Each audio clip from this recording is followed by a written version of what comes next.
Okay, welcome back, future bass fishing legends. Today we are going to look at our first lead bait. What do I mean by lead bait? First type of jig. And we're going to kick it off with swim jigs. Now, this is a very versatile bait, and a lot of people think that it's just made for fishing in the grass. And that is absolutely not true.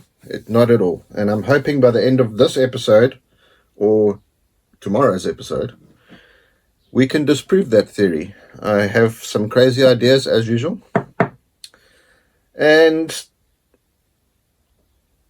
I just want to encourage you all to think outside the box a little bit when it comes to, don't believe the hype. If the hype says that thing is only made for fishing in the grass or weeds or whatever the case is, there's some truth to it, but that's not the only thing that you can do. And that goes for all the baits we're going to discuss going forward in this series.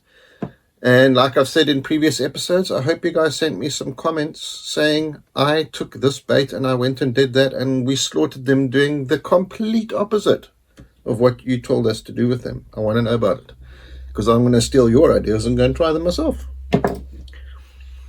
Swim jig has been around for quite a while. It's not a new bait. There's new iterations of it coming out all the time. It's a very interesting bait to fish with, and there's a lot of things that you can do with it. Our 7-foot medium heavy rod that we started way back in the day with, as a suggested rod to start with, is perfect for fishing a swim jig. Spinning and casting, it works. It will work perfectly. You can fish a swim jig on braid, straight braid. You can fish it on fluorocarbon. With spinning rod, you can do the braid to fluorocarbon leader that we spoke about. If the water is very off color, you can fish it straight braid. And that's one of the most fun things to do with a swim jig. When you've got quite a lot of stain in the water and you're fishing in amongst the vegetation and you get that swim jig bite where they just about want to tear the rod out of your hands or pull you out of the boat, super exciting. The bite is very direct. So there's a lot of places around the world where a swim jig will play, especially lakes that have more vegetation or bushes or some type of timber, those type of things. They tend to concentrate the fish which are easier to get to with a swim jig. I'm not saying that's, again, not the only places you can catch them on swim jigs. If you feel that, or if you know that your lake is going to be the type of lake where a swim jig is going to play hard, there's a couple of upgrades that you might want to consider once you've gone out and tried it. So I'm going to tell you what my personal swim jig rod is. And it seems to be quite a universal thing if I watch other videos of guys doing videos about swim jigs. I have a 7'1" medium heavy Fost action rod, bait casting rod. And the Fost tip allows me to move the jig a little bit more, which is not always what you need, but we'll discuss that. But what it does is it allows for a very positive hook set, because you need to punch the hook in a little bit sometimes with the swim jig. And also it allows me to get them out of the thick stuff when I need to do that. That's where the medium heavy part comes into play. There may be situations where you will need to use a heavier rod, depending on how thick the vegetation or the type of cover that you're fishing in your lake. But that's probably going to get it done. Somewhere between 7 foot and 7'3", medium heavy, Fost. Either spinning or casting, makes no difference. The reel speed, I like a slower reel for a swim jig because I like to work a swim jig more when I'm swimming it. So the reel I use is a 6.3 to 1.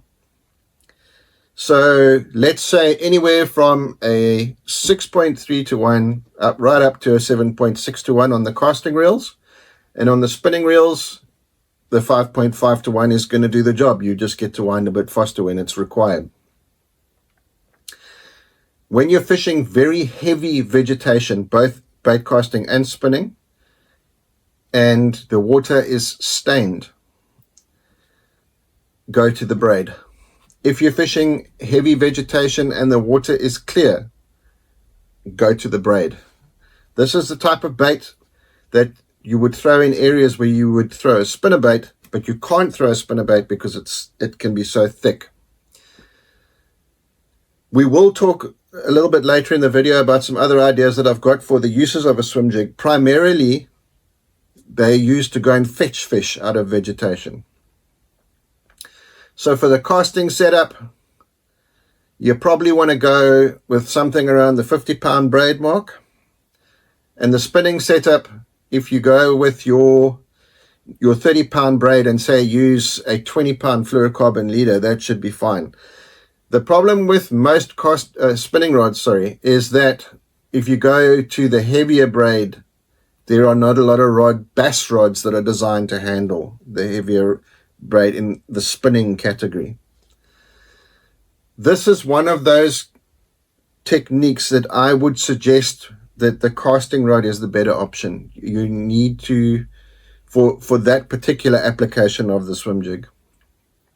If your vegetation is more scattered, or if you're fishing more open water with the odd clump of grass or stumps or boulders or whatever the case is, 15-pound fluorocarbon is absolutely perfect.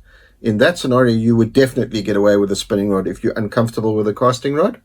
So there you could use your normal setup, 30-pound braid to a 15-pound fluorocarbon leader. Okay, let's get into this. So let's talk about what makes a swim jig a swim jig. So we'll talk about the parts first. Pretty straightforward, guys. You've got the head, the weed guard, the hook, and some type of bait keeper. It's not a very complicated bait. That's the guy. So let's go into a little bit more detail. Here is a naked one. Same deal again. That's just so that you can see it without the skirt. Eyes on most swim jigs is slightly pointing up. It's like at a 30-degree angle. Actually, that's a lie. It's at a 60-degree angle. And this is how I make my swim jigs. They all have some type of bait keeper. I like to have a wire keeper on mine, and that's just the way I do them. You do get molds where they're actually molded into the head of the bait. I do mine slightly differently. We're going to look at two basic categories of swim jig, and they are defined by the hook that they're built on. The first category would be swim jigs that you can throw on fluorocarbon, and they are on a lighter wire hook. Let's say it's a 3X hook. It's still a fairly stout hook. And the ones that are made specifically for throwing on braid, I would say, is a 3X to a 4X wire, and that's basically just the strength of the wire that the hook's made out of. I don't know if it's going to pick it up on camera, but we'll see if we can get the different thicknesses of the hook there. And the reason for that basically is because with the braid, when you're on the hook set, there's a very good chance if the wire is too thin on a swim jig that it will open the hook up. That's how strong braid is. Most swim jigs have some or other type of skirt material. If that type of jig head did not have a skirt material on it, it would just be considered a swim bait. That's how that works, a swim bait head. So what are we trying to mimic with a swim jig? Well, we're trying to mimic some type of bait fish. So maybe that kind of color, just for a general bait fish color. Maybe a green pumpkin guy to try and mimic a bluegill. Maybe something a little bit more specific to try and mimic a bait fish. something for darker water, black and blue, or something really specific, let's say like a perch color. So it's either going to be some type of baitfish or maybe a crawfish. For me, it's more about the baitfish side of things. There's a lot of different places that you can fish swim jigs, as we discussed earlier. But let's say for now that if you're fishing heavy vegetation, that you would fish one with more of a bullet or cone-shaped head.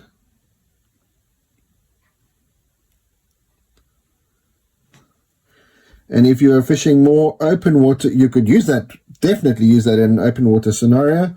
But if you wanted to have two different kinds, it's more of a rounded head where the weight is further back towards the hook. Now, you could absolutely use the cone-shaped one in deeper water. It's no, never mind.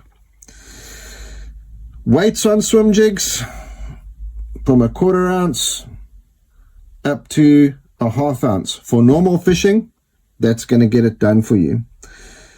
However, and this kind of leads into where do we fish a swim jig, I have been making some rather big ones using a 7/0 hook, 7/0 hook, and jig heads up to an ounce. And I have been fishing them in 25 to 30 feet of water with trailers that long. On the bottom, the way that you would normally fish a football jig, but instead of drag and wind, I've been throwing it out, let it go all the way to the bottom, and just a slow wind, maintaining bottom contact all the time. And the results have been fairly interesting. I want to say it's something that I'm going to continue to do. Let's just say that. Now, you can fish a swim jig without a trailer. I find personally they are more effective with a trailer. So before we get into where we're going to fish the swim jigs, let's look at a couple of different trailers. You can use anything as a trailer for a swim jig. Anything that you want. It would make no difference whatsoever. I like to use some type of a paddle tail. This one is a missile baits paddle tail, or a grub, or something like a Strike King Rage Menace grub. Those are my particular favorites. And what I thought I'd do quickly is I would just show you how we put the trailer onto the swim jig. Guys, you don't have to match the color of the trailer to the swim jig. In fact, sometimes it's something cool to try would be completely opposite colors. So for example, a black swim jig with a chartreuse trailer, or a black swim jig with a white trailer, or a green pumpkin swim jig with an orange trailer. For normal fishing, I like to try and match my trailer to the color of my swim jig. So we want the hook to come out the back of the swim jig. The way I do it is I just push the weed guard flat, hook into the nose of the bait, come out the back and push it through. I'm going to show you how I measured that in a minute. And that will make our trailer nice and straight.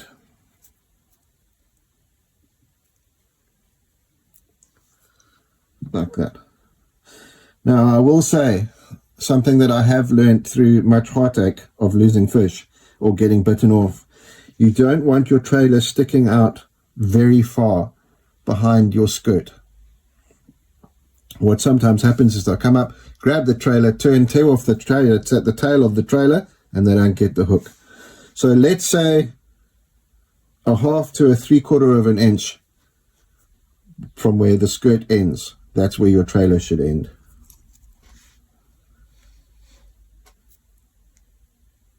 And you can see as you're winding that through the water, that thing will just go from side to side and thump. And if you want more thump, just go to something with a bigger tail, like a Rage Menace grub, which thumps like an absolute crazy thing. It's a wonderful swim jig trailer. Something a little bit more subtle, but still a wonderful trailer for a swim jig, is a grub. Now, we want the tail of our grub riding up. So I'll show you how you measure where you want the hook to come out of the bait. Put the bait against the head or the bottom of the skirt material and measure with your thumb where the bend of the hook starts. And you do it the same way as we did. Smush down the weed guard, put it in the head of the bait, and come out where your thumb was marking that spot.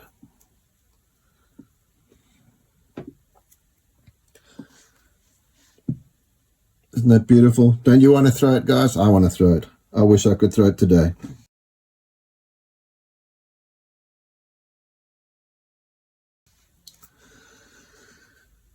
Couple of other little things that you may or may not have noticed.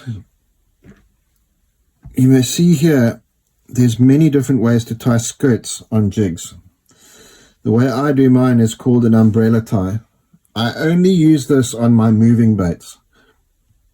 So what I do is the skirt is tied to the head of the jig, but there is no skirt going down the shank of the hook like there would be with a normal jig.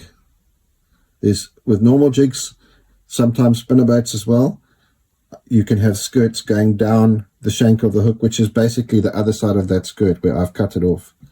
You don't have to use this style of swim jig. You could use a swim jig with a normal skirt. It would make no difference to you maybe. This is how I like to have mine. I don't like extra skirt around my trailer. I want it to hang naturally. I want less of a skirt, and when I pop my swim jig, I want the skirt to flare more. So it's called an umbrella tie just because of the way that you can see that it's hanging down there.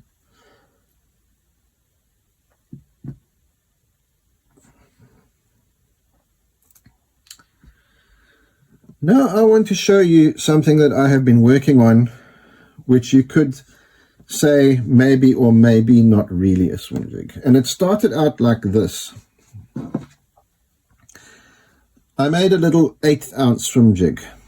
I wanted a swim jig that I could use in open water to try some of the forward-facing sonar techniques, to use it as a bait fish presentation, a small pelagic bait fish presentation. So I started out with this little guy. You can see this, there's not a lot of skirt there, and it's a smaller hook. And then I decided that I didn't want the weed guard. And because I was fishing it in open water, maybe the hook eye should be on top of the jig head. So technically, is it a swim bait, a swim jig? I don't know. But for me, that's where I see it in my mind. It has yet to be tested, guys. So you are seeing untested product. I then progressed onto this little guy, which has got even less of a skirt. There you can see the hook eye is on top of the bait.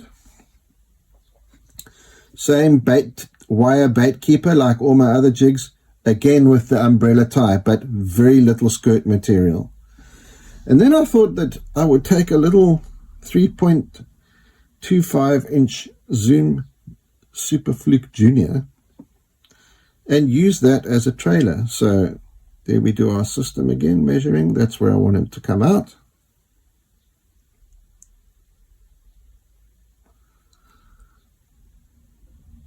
Make sure it comes out the middle of the bait. Push it all the way up so it's nice and straight. And just flip the skirt over. So a lot of the techniques that are being used for the forward-facing sonar now is just a bait on a jig head. However, I thought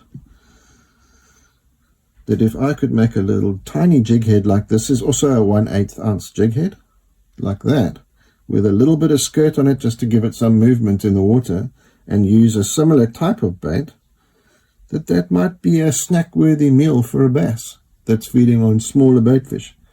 Let me know in the comments what you guys think about that little guy. Okay guys, I think that's going to do it for today. We'll pick it up again tomorrow.